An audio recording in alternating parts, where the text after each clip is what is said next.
கட்சி ஆரம்பித்த 3 ஆண்டுகளுக்குள்ளே மிக மிக சிறிய அளவில் ஒரு நூல் இழைவில் தனி பெரும்பான்மை கொஞ்சம் தள்ளி போயிருக்கிறது.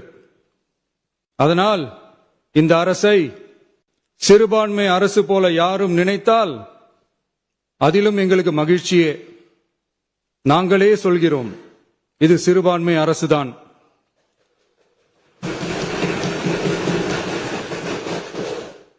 சிறுபான்மை மக்களுக்கான பாதுகாப்பை உண்மையாக நிலைநாட்டும் அரசுதான்.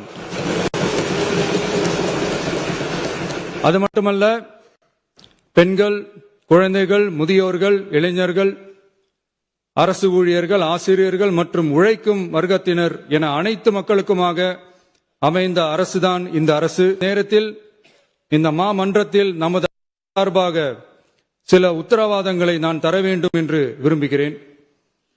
தமிழக வெற்றிக் கழகத்தின் கொள்கை தலைவர்களான தந்தை பெரியார், பெருந்தலைவர் காமராஜர், அண்ணல் அம்பேத்கர், வீரமங்க வேலு நாச்சியார், மக்கள் சேவகர் அஞ்சலை அம்மாள் ஆகியோரின் வழிகாட்டுதலுடன் இந்த மக்கள் அரசு மனசாட்சி உள்ள மக்களாட்சியை தரும் என்று உறுதியளிக்கிறேன். சமூக நீதி, சமநீதி, சம வாய்ப்புடன், உண்மையான உறுதியான ஜனநாயகத்துடன், மதச்சார்பற்ற சமூக நீதி கொள்கைகளுடன் இந்த அரசு நடக்கும். அதில் சிறிதும் மாற்றமில்லை. நம்முடைய இந்த ஆழமான நம்பிக்கையை மனதார நம்பி வாக்களித்த அனைத்து இயக்கங்களின் தலைவர்களுக்கும், அந்த இயக்கங்களை சேர்ந்த மாண்புமிகு உறுப்பினர்களுக்கும் மீண்டும் நன்றியை தெரிவித்துக் கொள்கிறேன்.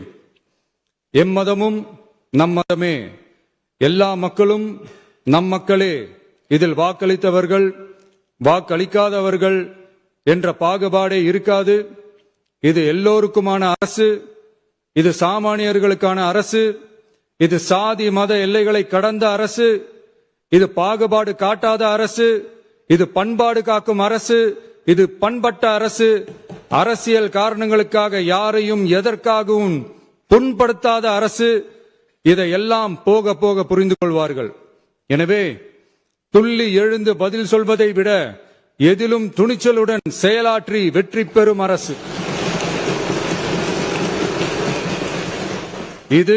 பதவிக்காக அதிகாரத்துக்காக அமைந்த அரசு அல்ல, நம்பிய மக்களுக்கு நன்றி கடன் செலுத்துவதற்காக அமைந்த அரசு.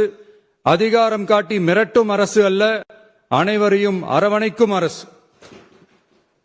எவர் மீதும் வெறுப்பு காட்டும் அரசு அல்ல, எல்லோரையும் விரும்பும் அரசு. மக்களே முக்கியம், மக்கள் நலன் மட்டுமே முக்கியம். அதுவே எங்கள் ஒரே நிலைப்பாடு. எனவே மனசாட்சி உள்ள மக்களாட்சிக்கு ஆதரவளித்த அனைவருக்கும் மீண்டும் என்னுடைய நன்றியை தெரிவித்துக் கொள்கிறேன்.